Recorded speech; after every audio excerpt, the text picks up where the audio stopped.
자, 여러분 안녕하세요. 오늘 저희가 개념 정리할 내용은 바이블 기준으로 2단원, 수학화 2단원 명제라는 단원입니다. 사실 명제와 조건이라는 거는 그 범위가 엄청 넓어요. 사실 일상생활에서도 빈번히 사용되는 용어고요. 저희가 이제 정리하려고 하는 내용은 이 수학에서 명제라는 단원이 왜 들어왔는가, 특히 고등수학에서 생각해 보면 뒤에 그 전체적인 고등학교에서 배우게 될 수학을 공부하는 데 있어서 그 중에 그 명제라는 이 엄청나게 넓은 개념 중에 꼭 필요한 내용이 일부를 이렇게 발췌해서 사용한다라고 생각하시면 좋을 것 같아요. 그래서 좀 되게 어떻게 보면 모호하고 이런 부분도 있을 수 있는데 포커스를 잘 맞추셔야 됩니다. 수학을 공부하는 데서 이거는 알아야 된다. 그거에다가 포커스를 맞춰서 공부하면 그렇게 부담스러운 단어는 아닐 거예요. 그래서 첫 번째 시작은 뭘로 시작이 되냐면 명제는 뭔지, 그리고 조건은 뭔지, 그 사이에 이제 정의라는 녀석은 뭔지, 이런 것들 용어 정리를 조금 해야 돼요. 그것부터 먼저 시작을 할게요. 보시면 우선 명제라는 녀석이 뭔지를 알아야 됩니다. 명제라는 것은 쉽게 얘기하면 참인지 거짓인지를 명확히, 저는 교과서하고 조금 다르게 선언한다고 얘기할게요. 제가 판단해서 참입니다, 거짓입니다라고 얘기할 수 있는, 할 수 있는 문장이어도 좋아요. 문장이나 뭐를, 식을 우리가 명제라고 합니다. 예를 들면 이는 3보다 작다. 이거 분명히 문장, 그 안에 물론 식이 포함되어 있죠. 라는 표현이 있는데 그거는 이는 3보다 작다. 누가 얘기해도 누구한테 물어봐도 그거는 참입니다, 옳은 말입니다 라고 선언할 수 있죠. 반면에 이는 작은 수다 라고 얘기를 해버리면 얼마나 작아야 작은 거지? 뭐 얼마나 커야 큰 거지에 대한 기준이 모호하기 때문에 모든 사람들한테 물어봤을 때 이게 참 거짓인지 고개를 갸우뚱해야 되는 상황이 생기겠죠. 그러므로 그 녀석은 뭐가 아니에요. 명제가 아닌 거예요. 여기서 여러분이 조금 주의해야 될 점은 뭐냐면 그 무의식 중에 학생들은 이런 경향이 있는 것 같아요. 거짓인 명제를 참이 아니니까 얘 명제가 아닌 거 아니야? 이렇게 생각할 수도 있는데 그렇지 않아요. 방금 저희가 썼듯이 어떤 거? 참이냐 거짓이냐가 중요한 게 아니라 참이냐 거짓이냐를 판가름할 수 있는 것, 판단할 수 있는 문장이나 식을 모두 뭐라고 한다는 거예요. 명제라고 한다는 거예요. 그래서 아까 예를 들면 이는 3보다 크다. 잘못된 문장인 것 같잖아요. 그러니까 이건 명제가 아니야. 왜? 명제는 되게 좋은 것 같거든요. 그래서 그런 판단이 들어가시면 안 되고요. 이는 3보다 크다. 이건 명백히 거짓이다. 즉 내가 참인지 거짓인지를 판단하여 얘기할 수 있다 라고 하면 그 녀석은 명제인 거죠. 단 거짓인 명제가 되는 거죠. 그래서 명제라고 하면 참이냐 거짓이냐를 판단할 수 있고 판단할 수만 있으면 그게 참인지 거짓인지에 따라서 중요하진 않아요.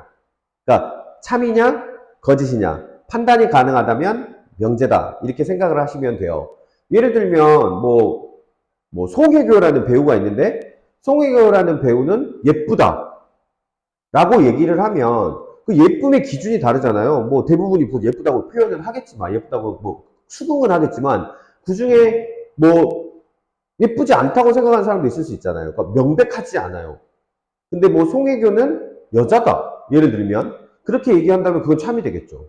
그러니까 참이냐 거짓이냐가 중요한 게 아니라 늘 뭐라고 생각하면 된다. 참인지 거짓인지 판단이 가능하다 라는 게 명제냐 아니냐의 기준이라고 생각하시면 돼요. 아까도 얘기했지만 거짓인 것도 명제이다 라는 사실에 주의하셔야 됩니다. 항상 그걸 실수를 많이 하는 것 같더라고요. 두 번째는 뭐냐면 여기서 나오는 용어가 정의라는 용어예요. 정의라는 거는 그냥 명제, 사실 이미 많이 사용하고 있었잖아요. 정의라는 거. 정의라는 거는 그냥 제가 이렇게 표현할게요. 하나의 약속이에요. 예를 들자면 정삼각형이라는 거 한번 봐봅시다. 정삼각형이라는 놈은 뭔지를 수학적으로 뭐라고 정의를 해놨냐면 세 변의 길이가 모두 같은 삼각형을 정삼각형이라고 합시다. 꽝꽝꽝 하고 약속을 하고, 모든 수학을 공부하는 사람은 정삼각형이라고 하면 세 변의 길이가 같은 삼각형이다라고 받아들이고 써야 한다고 약속한 거예요. 예를 들면 어떤 사람이 나는 그냥 삼각형의 정의를 여러분들이 가장 많이 헷갈리는 게 정의와 성질이에요. 수학에서 약속한 정삼각형의 정의는 세 변의 길이가 같은 삼각형입니다. 근데 그 성질이 되게 많죠. 예를 들면 세 변의 길이가 같다 보니까 세 각이 모두 같아야 되잖아요. 60도로. 근데 아까 말한 정의 대비 정삼각형의 세 내각은 60도로 모두 같다. 요거는 정삼각형의 정의가 아니라 성질이에요. 그러니까 정의와 성질만 정확하게 구분하시면 될 것 같아요. 예를 들면 뭐 평행사변형도 마찬가지고, 평행사변형은 성질이 엄청 많습니다. 예를 들면 뭐 마주보고 있는 대각의 크기는 같다, 뭐 이웃한 두 각의 크기는 합이 180도다, 막 이런 얘기들이 있지만 그런 거 다 차치하고 명백히 평행사변형의 정의는 뭐냐면 마주보고 있는 두 변이 각각 두 쌍이 평행할 때 우리는 평행사변형이라고 하죠. 그 정의로부터 삼각형이 만들어지고 그 삼각형에 이제 이런저런 성질들이 튀어나오는 거예요. 그러니까 정의하고 성질하고만 여러분이 혼돈하시지 않으시면 될 것 같아요. 그냥 정의는 수학에서 나오는 다양한 뭐 용어나 도형이나 등등등을 뭐 한다. 이건 이거다라고 약속해 놓은 거라고 생각하시면 돼요. 그럼 당연히 이거는 어떻게 보면 이해를 해야 되는 거는 아니겠죠. 뭐 하시면 되는 거예요? 아, 그렇구나 하고 기억하셔야 돼요. 약속이니까요. 오케이? 이것만 기억하시면 될 것 같고, 그 다음에 이제 조건은 뭐냐면, 이게 이제 명제에 조금 대비되는 관계인데, 얘는 변수를 포함한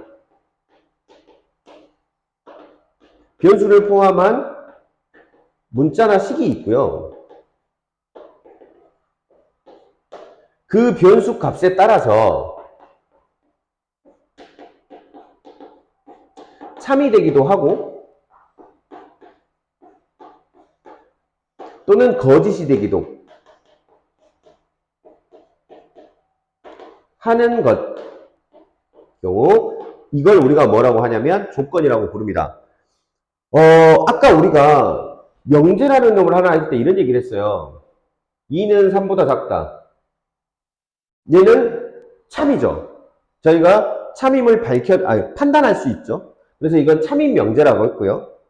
2는 3보다 크다. 이것도 역시 뭐예요? 거짓임을 판명할 수 있죠. 그러니까 얘는 거짓인 명제예요. 근데 비슷하게 x가 3보다 작다. 딱 이렇게 해놓은 거예요. 그럼 여기는 일단 이 시간에는 뭐가 포함되어 있냐면 변수 x가 포함되어 있습니다.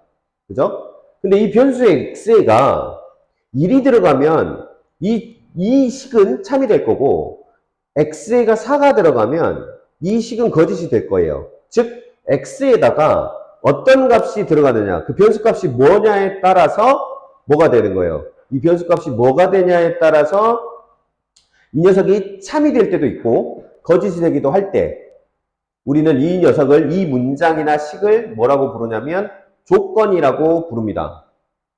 자, 하나 더 만들어 볼까요? x 하지 말고 x는 5보다 n은 5보다 작은 자연수, 딱 이렇게 얘기를 했어요. 이런 문장이 하나 있는 거예요. 그러면 n이라는 저 변수가 뭐가 되면 1 또는 2 또는 3 또는 4가 되면 저 문장은 참이 되겠죠. 반면에 n이 6, 7, 8, 9 이런 녀석이 되면 거짓이 되겠죠. 그죠? 어찌됐건 저 문장은 그러면 조건이겠네요. n 값에 따라서 뭐가 되기도 하고 참이 되기도 하고 거짓이 되기도 하니까요. 그쵸? 근데 그러면 그 변수 값이 어떤 값일 때, 그 변수가 어떤 값을 가질 때 참이 되느냐, 그 값들 있죠. 저 주어진 조건을 참이 되게 만들어주는 변수의 값들, 요 녀석들의 모임을 뭐라고 부르냐면 진리집합이라고 부릅니다. 그러면 이 녀석은 아까 조건이었잖아요. 그리고 n이 뭐가 됐을 때, n이 뭐일 때 참이 됐었죠? 이 녀석의 진리집합은 n이 얼마일 때? 1하고 2하고 3하고 4일 때 뭐가 된다는 걸 알아요? 참이 된다는 걸 알아요. 아, 그렇다면 이 조건, 주어진 n은 5보다 작은 자연수다 라는 조건의 진리집합은 이렇게 만들어지겠네요. 1, 2, 3, 4 이렇게 만들어질 겁니다. 괜찮죠? 이게 이제 명제하고 조건의 차이다라고 생각하시면 돼요. 다시 한번 정리할까요? 어떤 문장이나 식이 명백히 참 또는 거짓이 판별이 가능할 때 명제라고 하고요. 어떤 변수가 포함된 문장이나 식이 그 변수 값에 따라서 참이 되기도 하고 거짓이 되기도 할 때 그때 우리는 뭐라고 한다? 그 녀석을 조건이라고 한다. 그리고 그 조건을 참이 되게 만들어주는 변수 값들의 모임을 집합을 진리집합이라고 부른다 라고 기억을 하시면 되겠습니다. 이게 이제 명제하고 조건이에요. 자, 그러면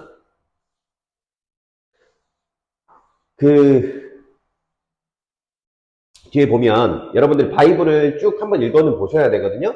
이제 이런저런 얘기들이 많이 나와요. 명제에 막 거짓은 뭐고 뭐 부정은 뭐고 막 이런 식으로 표현이 나올 건데 이제 우리는 약간 스트레이트하게 뭘로 들어가 볼 거냐면 우리가 주로 지금 고등학교 수학에서 다루려고 하는 명제는 도대체 어떤 명제인가를 한번 따져보려고 해요. 일반적으로 우리가 뭐라고 하냐면 조건을 우리가 지금 배우려고 하는 건 뭐냐면 조건으로 이루어진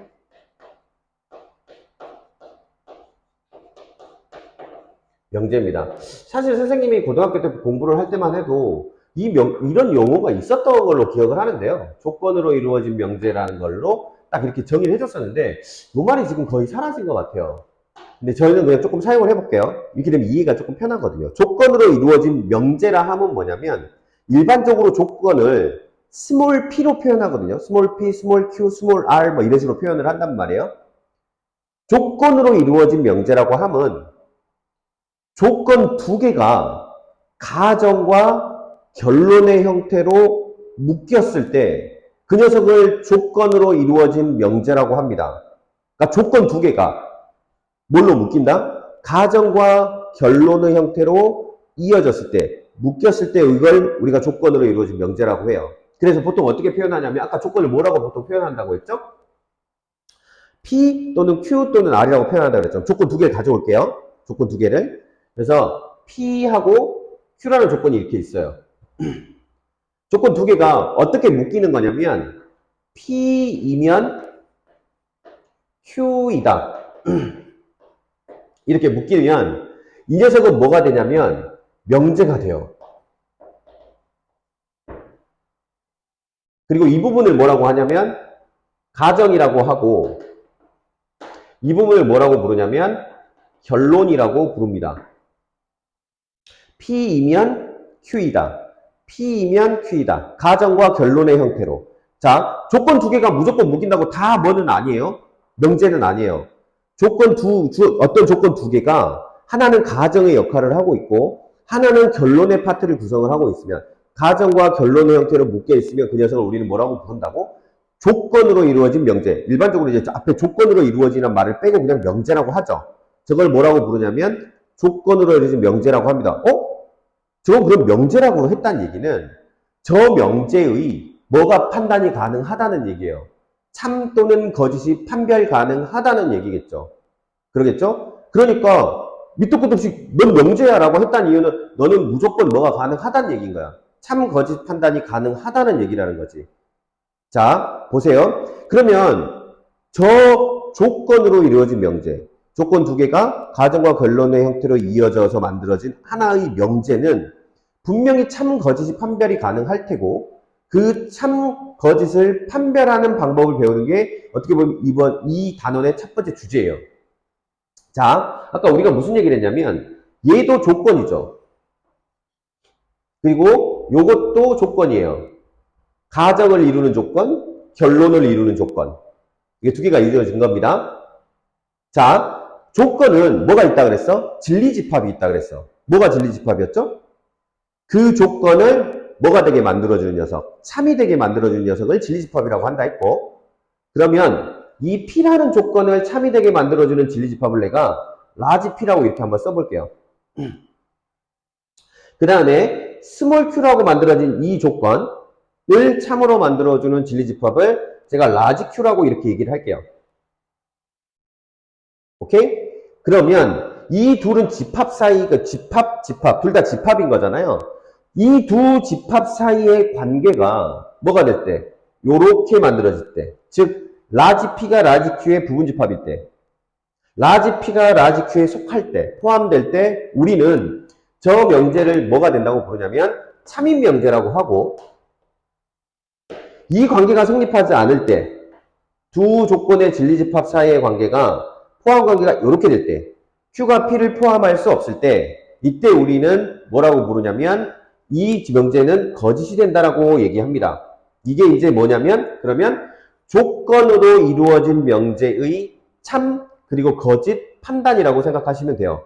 아, 그러면 우리가 일반적으로 앞에서 배웠던 그냥 광범위한 명제 말고, 우리가 지금 주로 다루려고 하는 조건으로 이루어진 명제의 참과 거짓의 판단은 뭐라고 생각하면 된다? 아, 앞에 있는 가정을 참이 되게 하는 진리집합과 결론을 참이 되게 하는 진리집합을 비교해서 결론을 참이 되게 하는 진리집합이 가정을 참이 되게 하는 진리집합을 포함할 때 그때 참이 되고 그렇지 못하면 거짓이 되는구나 라고 생각하시면 되겠죠. 하나 해볼까요? 예를 들어서 P라는 조건이 뭐냐면 X는 2보다 작다래요. 그 다음에 Q라는 조건이 있는데 Q라는 조건이 X는 10보다 작다라는 게 있는 거예요. 됐죠? 그러면 잘 봐요. 얘는 P이면 Q이다 라는 거는 제가 뭐라고 했냐면 분명히 명제라고 했어요. 즉 X가 2보다 작다이면 X는 10보다 작다이다. 근데 이게 이제 계속 가정결론을 이렇게 쓰는 게 좀 수학적 표현으로는 조금 아쉬우니까 어떻게 많이 쓰냐면 요거를 요렇게 씁니다. 화살표를 이용해서 화살표 왼쪽이 가정, 오른쪽이 결론. 그래서 X는 10이다. 이렇게 얘기를 하겠죠. 됐죠? 이게 이제 수학적인 표현이에요. 화살표를 이용해서 표현을 합니다. 그랬을 때 얘를 가리키는 뭐는 진리집합과 얘를 가리키는 진리집합을 표현해 봅시다. 생각을 해봅시다. 그냥 얘를 만족시키는 X값들은 얘를 만족시키는 X값들에 다 포함되죠. 즉 무슨 관계가 성립하는 거예요? 요 관계가 성립하는 거잖아요. 둘 사이에. 그러면 얘는 뭐다? 참이다. 라고 기억을 하시면 돼요. 이제 뭐 예전에는 이런 표현도 많이 썼어요. 그래서 요쪽을 나타내는 진리집합하고 요 가정을 나타내는 진리집합하고 결론을 나타내는 진리집합이 포함관계가 이렇게 되면 화살표는 어디로 날아갈 수 있다. 이쪽으로 바깥 뚫린 쪽으로 날아갈 수 있다. 이렇게 기억을 하라고도 많이 했었는데 뭐 이렇게까지 기억할 필요는 없겠죠. 그리고 표현 하나를 기억을 합시다. 자, 원래는 그냥 x가 2보다 작다이면 x는 10보다 작다 이다를 수학적인 표시로 x는 2보다 작으면 x는 10보다 작다를 이 화살표로 표현한다 그랬어요. 그래서 얘를 가정, 얘를 결론. 오케이? 근데 내가 이거를 아까 말한 진리집합의 포함관계로 참거짓을 판단을 해봤더니 참인 거야. 얘가 참임이 밝혀졌어. 그러면 업그레이드를 시켜줍니다. 화살표를. 한 줄을 더 붙여서 이렇게 써줄 수 있어요. 그래서 우리가 보통 P이면 Q이다 하고 P이면 Q이다 하고는 좀 다른 표현이에요. 선생님 그냥 화살표 한 줄짜리 두 줄짜리 차이 아니에요? 아닙니다. 얘는 P이면 Q이다라는 명제가 참이에요 라고 선언을 한 거예요. 이 두 줄로 업그레이드를 시켜줌으로써. 그래서 두 줄짜리 화살표는 언제 쓰는 거다? 그 명제가 참일 때 사용하는 거다 라고까지 기억을 해 놓으시면 됩니다. 자, 그 다음 볼까요?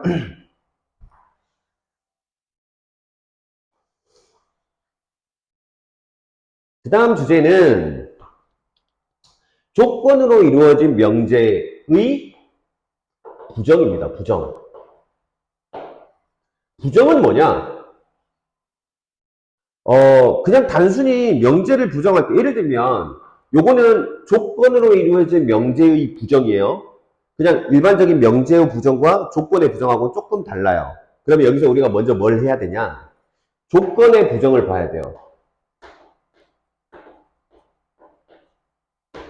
조건의 부정은 아까 조건을 뭐라고 쓴다 그랬죠? 보통 스몰 p 또는 스몰 q로 쓴다고 했죠. 스몰 p로 이렇게 한번 써봅시다. 스몰 p로 써놨는데 표현은 이렇습니다. 스몰 p의 부정은 기호상으로는 어떻게 쓰냐면 물개 표시 쓰시고요. not p 이렇게 쓰고요. 읽을 때는 이걸 not p라고 부릅니다. 얘는 p, 얘는 p가 아니다.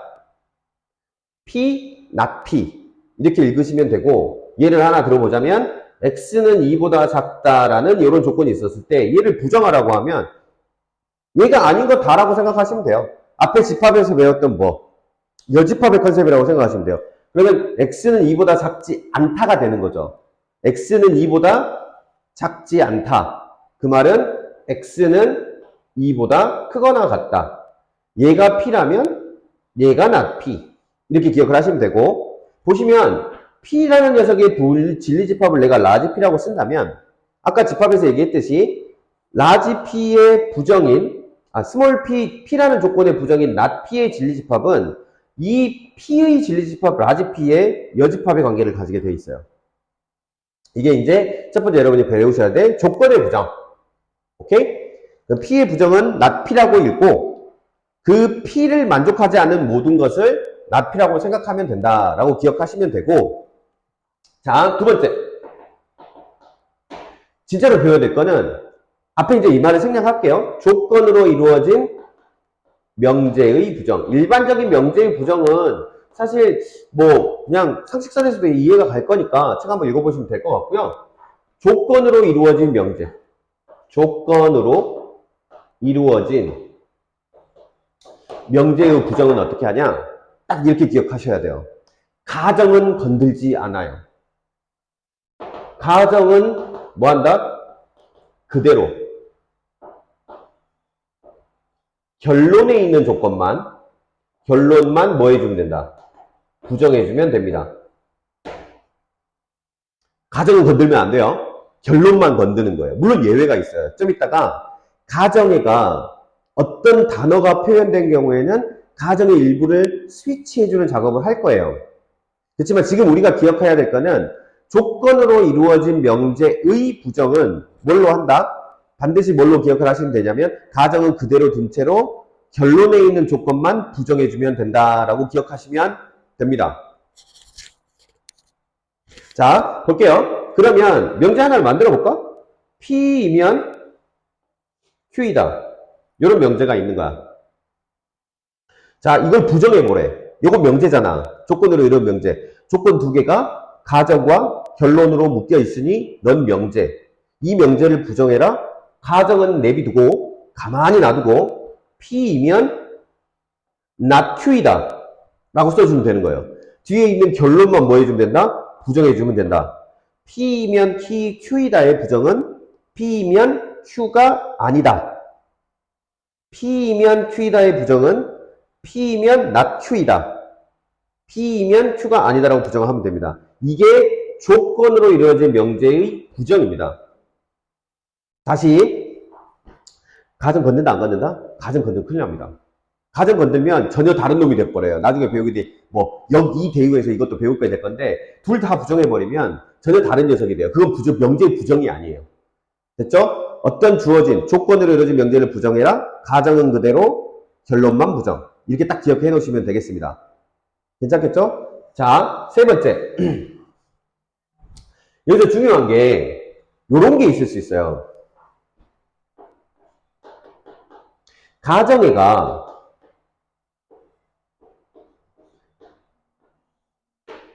뭔 말이냐면 가정을 이루는 조건애가 뭐가 포함된 거야? 모든이나 어떤이 포함된 경우에는 예를 들면 모든 x는 어쩌고 저쩌고 그러면 요게 가정이고 여기가 결론이 이렇게 있는 거잖아. 그지? 가정을 이루는 조건, 가정을 만드는 조건에가 모든 또는 어떤이 포함된 경우 우리는 기본은 명제의 부정은 가정을 건들지 않고 결론만 부정하는 거였어요. 근데 이 경우에는 가정을 건드려줘야 됩니다. 어떻게만 건들면 되냐면 아무것도 건들지 말고 모든만 어떤으로 또는 어떤이 나와 있었으면 어떤만 뭐든으로 이렇게 바꿔주시면 돼요. 즉, 이 경우에는 모든과 어떤을 뭐 해주면 된다? 스위치 해주면 됩니다. 모든은 어떤으로, 어떤은 모든으로 요렇게 바꿔주시면 돼요. 자, 정리해볼까요? 조건의 부정은 그냥 우리가 익히면 되는 거야. P의 부정은 not P다. 그리고 진리집합은 여집합이 된다.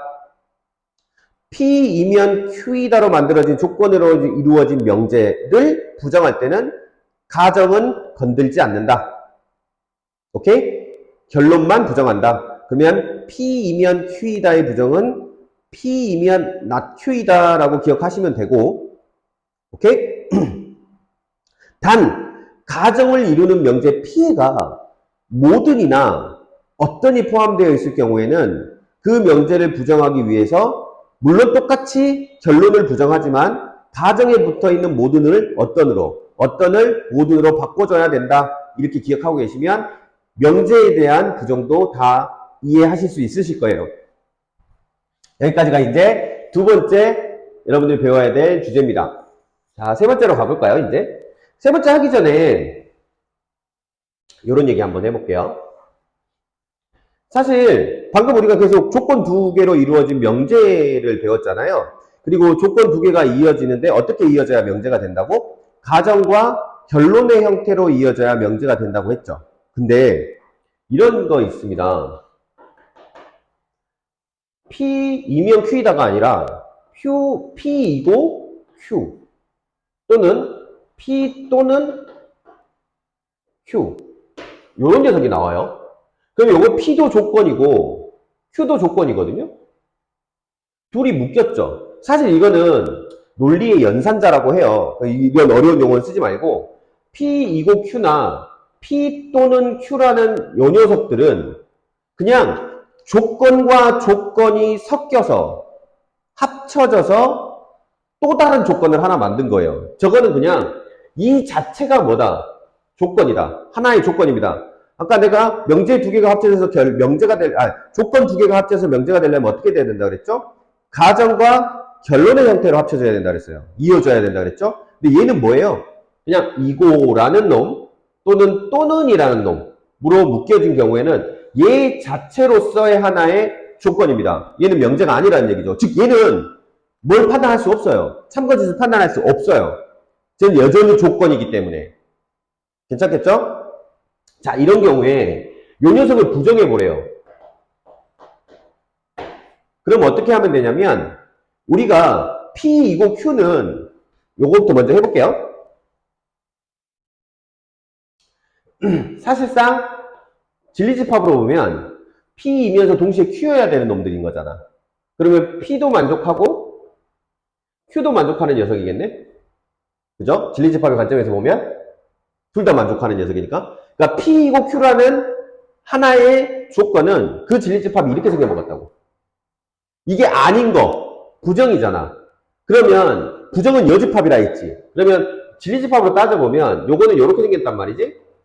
Q의 여집합 이렇게 생겼을 거야.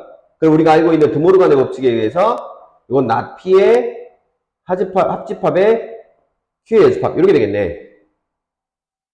괜찮죠? 그래서 결국은 뭐가 되냐? not P 또는 not Q 요렇게 써주면 돼요. 진리집합으로 이해를 하면 조금 편해서 진리집합을 베이스로 설명을 했습니다. 그 다음 두 번째는 뭐 P 또는 Q P이거나 Q잖아.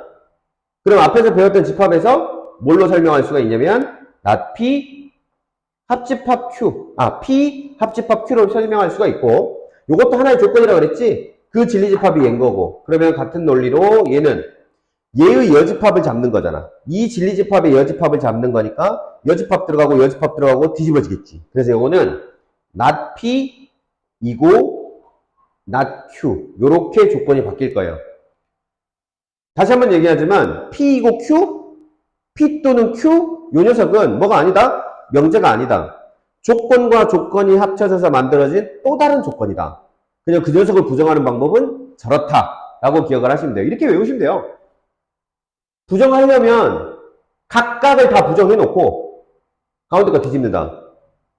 오케이? 각각을 뭐 해놓고 부정해 놓고 가운데 거 뒤집는다. 이거는 또는 이거로 이렇게 바꾸시면 돼요. 이해가 잘 안 가실 때는 진리집합의 관계로 이해를 하시면 된다라고 생각하시면 되겠어요.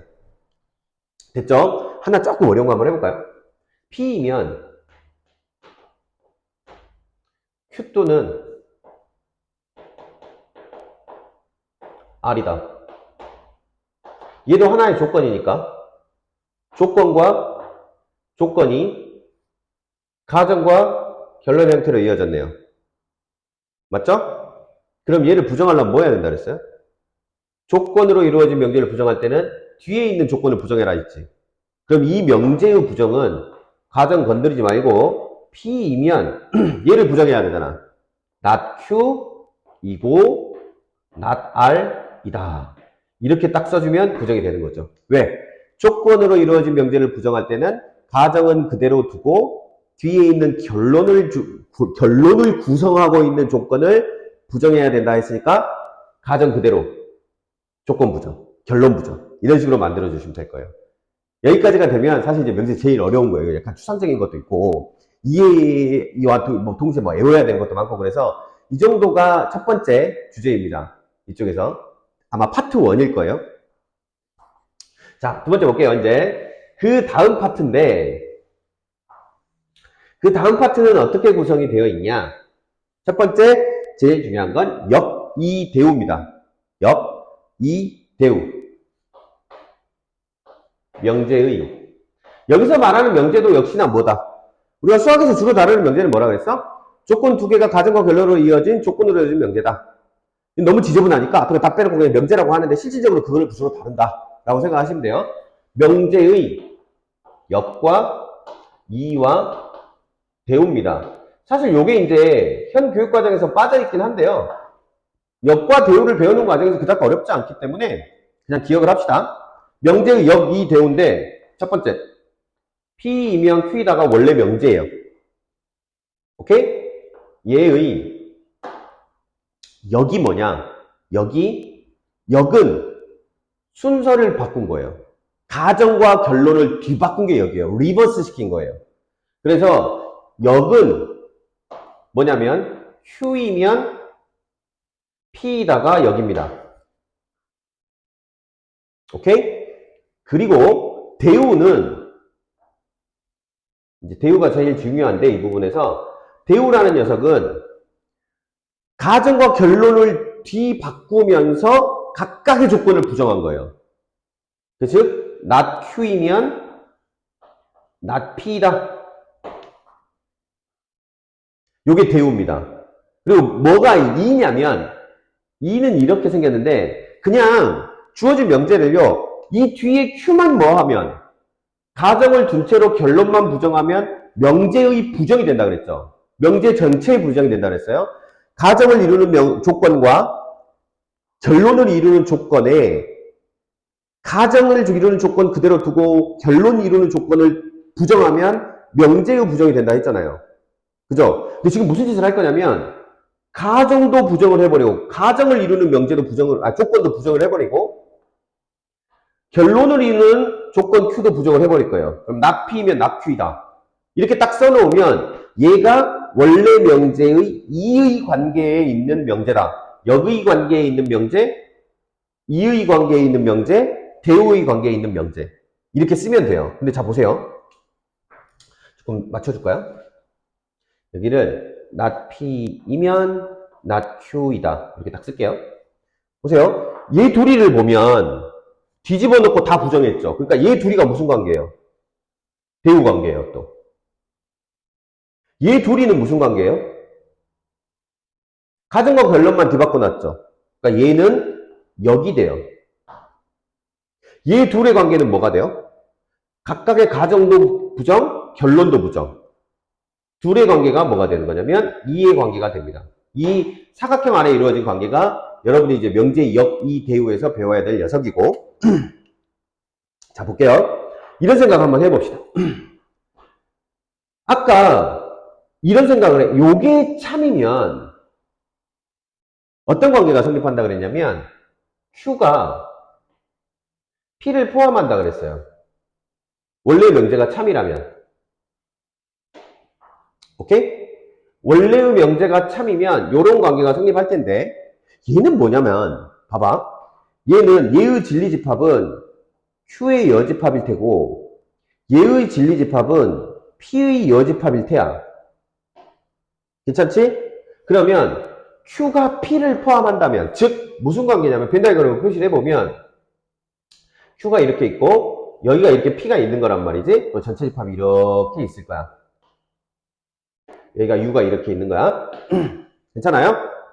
자, 그러면 P의 여집합하고 Q의 여집합을 한번 보세요. P의 여집합은 요걸 제외한 나머지고 Q의 여집합은 얘를 제외한 나머지죠. 즉 P의 여집합이 Q의 여집합, 요 바깥쪽 부분을 포함하니까 요 관계가 성립한다는 거지. 즉 얘가 참이면 얘도 참이라는 얘기야. 그래서 이제 우리는 그냥 이렇게 기억하시면 돼요. 설명은 조금 지저분했으나 이렇게 기억하시면 돼요. 배우끼리는 참인지 거짓인지가 일치해.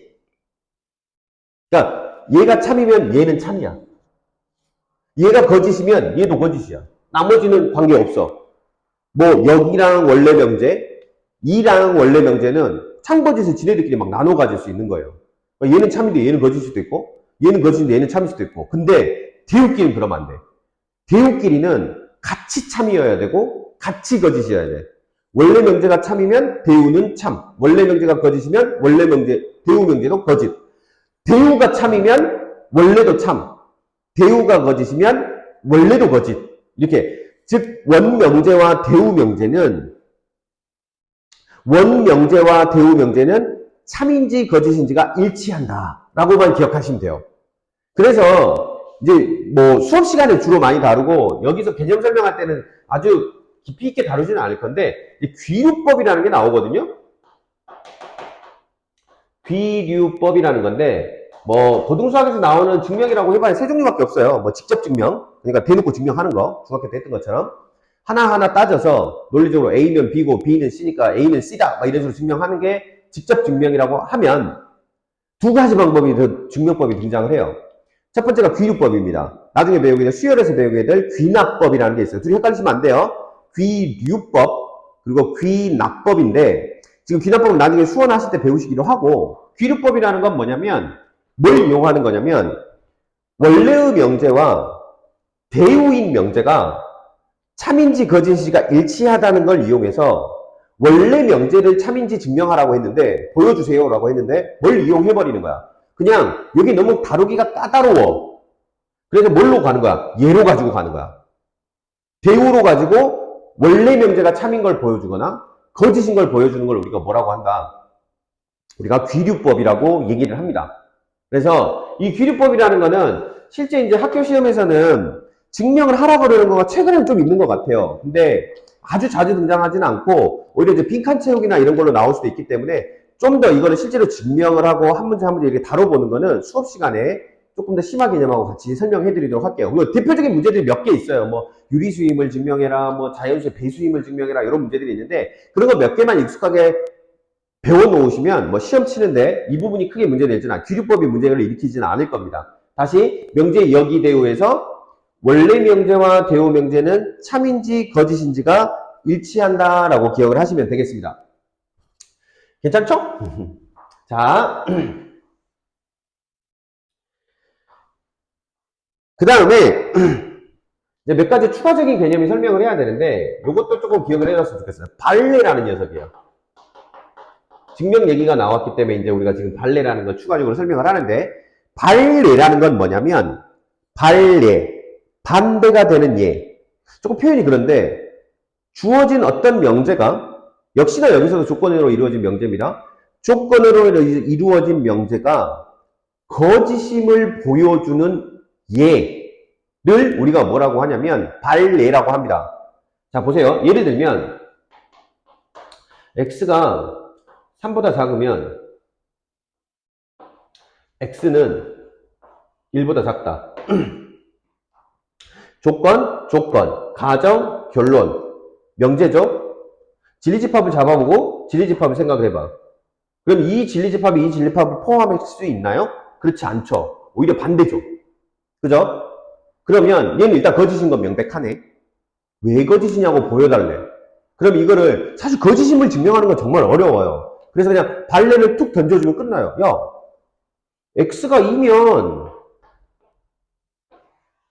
요 놈은 여기에는 포함되는데 여기에는 포함되지가 않잖아. 이 명제가 참이려면 이 진리집합이 이 진리집합을 포함해야 되는데 반대로 이 진리집합엔 포함되지만 이 진리집합엔 포함되지 않는 녀석이 존재하잖아. 그러니까 얘로 인해서 얘는 이 명제는 거짓임이 명백해 라고 설명할 수 있죠. 이런 녀석을 우리가 뭐라고 부른다고? 발례라고 부른다고요. 괜찮아요? 자, 그래서 실제로는 이래요. 이게 지금 이 상황에서 요걸 내가 진리집합을 라지 P라고 하고 요 녀석의 진리집합을 라지 Q라고 하면 이게 성립하지 않죠. 요렇게 돼 있죠. 그죠? 그러면 항상 발레는 뭐냐면 여기에는 포함되나 여기에는 포함되지 않는 녀석. 여기에는 포함되지만 여기에는 포함되지 않는 값. 그 녀석을 우리가 뭐라고 한다? 발레라고 한다. 여기에는 포함되지만 P는 만족하지만 한마디로 얘기하면 P라는 조건은 만족하지만 Q라는 조건은 만족하지 않는 녀석. 그 녀석을 우리가 뭐라고 부른다? 발레라고 부른다. 이게 이제 집합의 포함관계로 보면 어떤 요거하고 상관없이 P라는 진리집합이 이렇게 생겼고 Q라는 진리집합이 이렇게 생긴 거야. 그럼 일단은 P이면 Q이다가 참이 되려면 요 Q라는 진리집합이 P라는 진리집합을 포함해야 되는데 일단 포함 못하고 있다는 거죠. 벤 다이그램 상으로. 그럼 여기 있는 어떤 놈이 발레일까요? P에는 포함되지만 Q에는 포함 안 되는 녀석. 그 놈들이 누구야? 요 놈들이지. 여기 있는 녀석들이 뭔가야? 그 명제가 거짓임을 보여주는 발레가 되는 거야. 오케이? 그래서 항상 P이면 Q이다의 발레를 찾는 거는 뭘 찾는 것과 같냐면 P, 라지 P에서 뭘 빼서 Q라는 놈을 빼서 이 녀석의 원소를 찾는 거라고 생각하시면 돼. 괜찮겠어요? 기억하기는 이렇게 기억하는 게 좋아요. 가정을 만족하나 결론을 만족하지 않는 어떤 녀석. 하나 이상만 찾으면 거짓임이 확정되는 거니까 그 녀석을 우리가 뭐라고 부른다? 발레라고 부른다라고 기억하시면 될 것 같아요. 됐죠? 자, 아까 증명, 기류법 관점에서 한번 얘기를 해봤고요. 다시 한번 얘기하지만 기류법은 수업 시간에 조금 추가적으로 설명하고 몇 가지 문제에 대해서는 증명도 한번 해보도록 하겠습니다. 자, 그 다음이 뭐냐면 마지막 항입니다. 필요 조건과 충분 조건과 필요 충분 조건.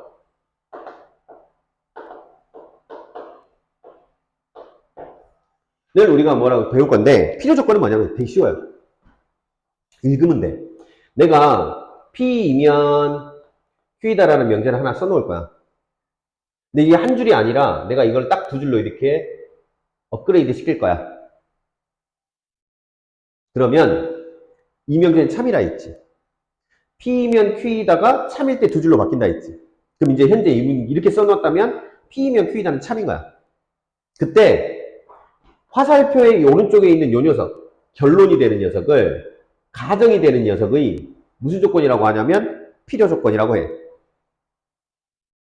오케이? 그럼 Q는 P의 또는 P이기 위한 이라고 하는데 그냥 저는 쉽게 P의 필요 조건이다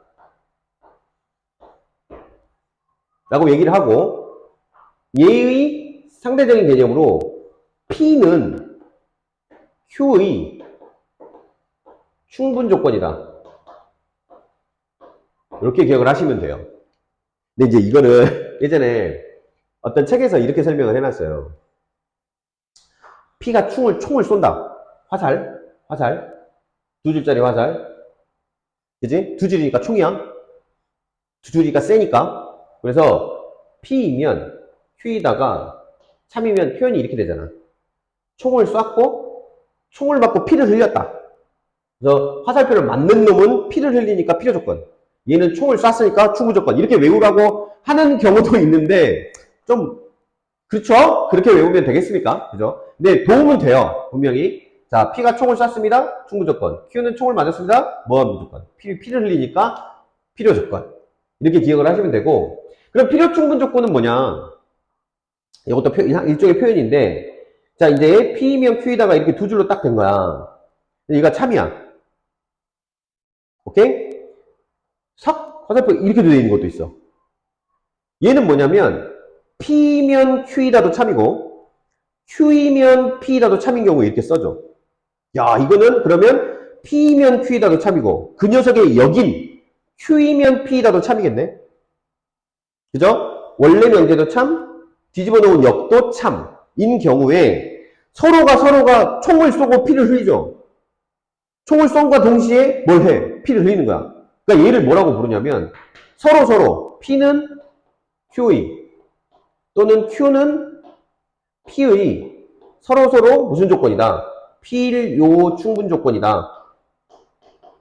라고 얘기를 합니다. 사실 이제 이거는 필요 충분 조건이라는 말은 명제 단원에서는 이 용어를 주로 쓰는데 사실상 나중에 수학에서는 주로 뭐라고 쓰냐면 이걸 동치라고 해요. 동치라고 합니다. 동치. 이 둘을 동치라고 해요. 동치는 뭐냐면 수학에서 이 양쪽에 있는 조건이 완벽하게 똑같은 조건일 때를 우리가 동치라고 해요. 이 조건은 이 동치 변형이라는 건 증명에서나 방정식을 풀거나 다양한 수학식 변형에서 대단히 중요해요. 여러분들이 요거는 조금 설명을 하고 싶은데 예를 들어 이런 거 봅시다. A는 B다. 이런 식을 다루고 싶은데 아무래도 다룰 방법이 없는 거야. 그래서 가끔 이런 경험이 있을 거예요. 양변을 제곱을 해서 문제를 식을 처리하는 경우가 있어요. 그러면 요걸 풀기 위해서 A제곱은 B제곱이다. 이렇게 딱 바꿔서 풉니다. 이 문제를. 이렇게. 이건 동치 변형일까요? 아니죠. 왜냐면 A는 B다는 분명히 얘 거를 만족하면 얘는 만족해요. 제곱해도 같아야 돼요. 원래가 같으면 제곱해도 같아요. 이건 분명히 참이에요. 근데 왜냐면 이 경우에는 진리집합 안에는 A하고 B가 같은 경우도 포함되어 있겠지만 여기에 진리집합은 A하고 B가 같은 경우도 있지만 또는 뭐도 있어. A하고 마이너스 B가 같은 경우도 이런 경우도 있을 거란 말이야. 그러니까 이 둘의 포함 관계가 이렇게는 되잖아. 그래서 이건 분명히 참인 건 명백해. 하지만 얘이면 얘다라고 얘기할 수 있어? 그건 안 되잖아. 얘 둘이가 뒤집어 버리면 포함 관계가 뒤집어지기 때문에 참이 아닌 거지. 그러니까 얘는 쉽게 얘기하면 이렇게 바꾸면 되는 거야, 안 되는 거야? 안 되는 거야. 이건 안 되는 거야. 얘는 동치가 아닌 거야. 동치 변형이 아닌 거지. 항상 주의해야 돼. 동치 변형은 앞에 거를 뭐 해놓고 뒤에 걸로 바꿔놓고 잊어버려도 돼. 가장 동치 중에 예를 들어서 많이 나오는 게 A, B가 실수라는 가정하에 A제곱, B제곱이 0이면 A하고 B는 0이야. 이런 게 동치 변형이야. 얘를 만족하려고 해도 A, B가 실수라면 A는 반드시 0이어야 되고 B도 반드시 0이어야 돼. 그러니까 얘도 A, B는 0, 얘도 A, B는 0이야. 그러면 아예 둘이 똑같은 조건이라고. 얘를 뭐라고 한다고? 동치 변형이라고 하고 동치라고 부른다고. 오케이? 이렇게 동치일 때는 이렇게 설명하면 돼요. 그냥 얘를 풀기 위해서 얘로 바꿔놓고 얘 잊어버려도 돼. 어차피 똑같은 놈이니까. 근데 얘는 그러면 안 돼. 필요에 따라서 얘로 바꿔놓고 풀었다고 할지라도 항상 원래 모양은 이거였다라는 걸 기억을 하고 혹시나 나올 수 모르는 이런 녀석들에 대한 고려를 끊임없이 해줘야 돼. 그래서 동치 변형은 되게 착한 놈이야. 동치 변형을 할 수 있으면 정말 편하다고. 하지만 그렇지 않은 경우에는 변형 자체가 되게 뒷부분에서 어떤 문제를 일으킬 소지가 있는 거지. 좀 너무 어려운 얘기였어요? 어찌됐건 우린 이런 걸 보고 동치라고 하고 아니 얘도 얘고 얘도 얘라면 얘의 진리집합과 얘의 진리집합은 뭐 해야 될까? 둘은 완전히 같아야 돼. 왜? 우리가 아까 집합에서 배웠잖아. A는 B면서 B는 A가 된다라면 둘은 뭐라고 부른다? 둘은 같다라고 얘기한다. 이렇게 설명했었죠. 즉 얘면 얘고 얘면 얘려면 둘은 완전히 똑같은 집합이어야 된다고. 둘은 같은 집합이어야 합니다. 그래서 이제 동치인 경우는 이렇게 기억하시면 되겠죠. 필요 충분 조건 동치. 완전히 똑같은 뭐다? 조건이다. 라고 기억을 하시면 돼요. 이 정도를 이제 다 익히시고 나면 사실상 물론 이제 그 부가적으로 책을 보면 이런저런 설명들이 더 추가되어 있지만 그런 대부분은 제가 오늘 수업 시간에 다룬 내용에서 문제풀이 하는데 필요한 개념은 다 정리가 됐다고 생각을 합니다. 반드시 반복해야 됩니다. 되게 좀 뭐랄까요, 말이 많은 단원이다 보니까 뭔가 식으로 이렇게 꽝꽝꽝 정리할 수 있는 게 아니라 말로 이렇게 설명해야 되는 내용들이 많은 단원이라서 여러 차례 읽어서 익숙해지도록 복습하시기 바랍니다. 수고하셨습니다.